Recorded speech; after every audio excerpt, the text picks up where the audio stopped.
ตอนเช้าของวันที่22กรกฎาคม2026นี้อยู่ที่ห้องว่าการเมืองทบาททานนางสีไซหรือเดชมุสอน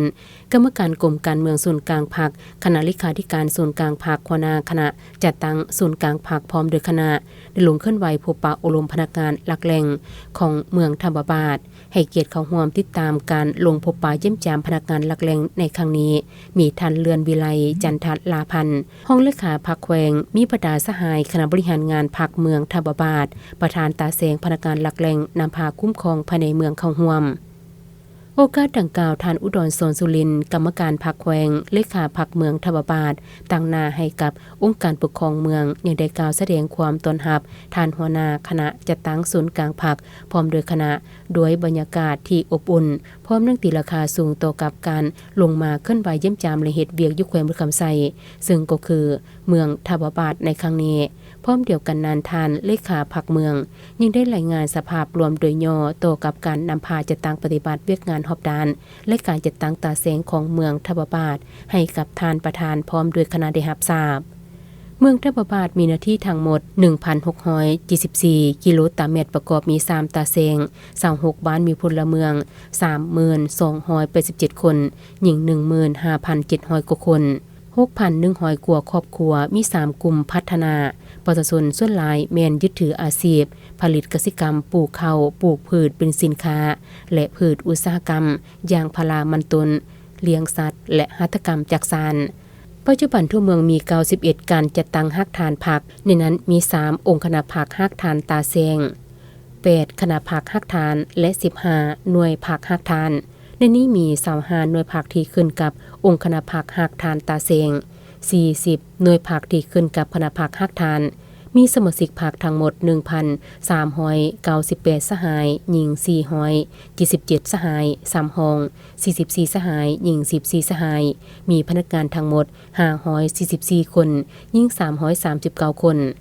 ระยะ6เดือนต้นปีนี้คณะพรรคองค์การปกครองเมืองได้นำพาชี้นำสมาชิกพรรคพนักงานรัฐกรประชาชนบัดดาเผาจัดตั้งพันขยายมาที่กองประชุมใหญ่ครั้งที่7ขององค์คณะพรรคเมืองและแผนพัฒนาเศรษฐกิจสังคม5ปีครั้งที่5ของเมืองทาพบาทติดพันกับมติของคณะพรรคขั้นถึงอย่างมีผลสำเร็จอย่างต่างหน้า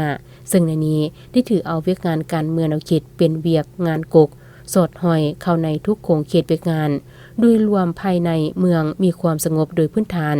ใน6เดือนต้นปีนี้รวมยอดผลิตภัณฑ์ภายใน LGDP ของเมืองบรรลุได้727กว่าตื้อเก็บในนั้นคะแนนกสิกรรมกวมเอา 45.7 ส่วนห้อยคะแนนอุตสาหกรรมกวมเอา 74.4 ส่วนห้อยและคะแนนบริการกวมเอา 6.9 ส่วนห้อยนอกจากนี้การจัดตั้งปฏิบัติเวกงานในด้านอื่นๆแม้นเห็นว่าสามารถจัดตั้งปฏิบัติแม้นเห็นว่าสามารถจัดตั้งปฏิบัติยังมีผลสำเร็จตามทิศทางแผนการที่วางไว้เป็นส่วนใหญ่โอกาสดังกล่าวท่านหัวหน้าคณะจัดตั้งศูนย์กลางพรรคยังได้มีคำเห็นโอลมเรียกร้องให้คณะพรรคอำนาจการปกครองในแต่ละขั้นจงได้สืบโตยกสูงความรับผิดชอบต่อหน้าที่การเมืองตามการมอบหมายของขั้นถึงเอาใจใส่ต่อกับการก่อสร้างพรรคพนักงานถือเอาเวียกงานศึกษาอบรมการเมืองแนวคิดเป็นงานสำคัญสอดห้อยเข้าในทุกโครงเขตเวียกงานเพิ่มทวีต่อกับเวียกงานป้องกันศาสตร์ป้องกันความสงบสุ่มใส่ปรับปรุงการจัดตั้งตาแสงฝึกอบรมยกระดับความรู้ความสามารถให้แก่พนักงานตาแสงเพื่อเฮ็ดเวียกอย่างมีประสิทธิภาพหลังจากนั้นท่านหัวหน้าคณะจัดตั้งศูนย์กลางพรรคพร้อมด้วยคณะยังได้สืบต่อลงเยี่ยมยามสำรวจเบิงอาคารห้องการบ่อนประจำการเฮ็ดเวียกตาแสงท่าโพ้นสันเมืองทาพบาทเพื่อฟังการรายงานสภาพรวมข้อสะดวกข้อยุ่งยากในการจัดตั้งปฏิบัติเวียกงานภายหลังเปิดสร้างตั้งตาแสงสำเร็จในระยะพันมาเพื่อเป็นการประกอบส่วนสนองเครื่องใช้ห้องการให้มีความเพียงพอในการจัดตั้งปฏิบัติเวียกงานภายในตาแสงตั้งหน้าคณะจัดตั้งศูนย์กลางพรรคยังได้มอบคอมพิวเตอร์และเครื่องใช้ห้องการจำนวนหนึ่งให้กับตาแสงทาพ้นสันเพื่อนำใช้เข้าในเวียกงานเติมเอ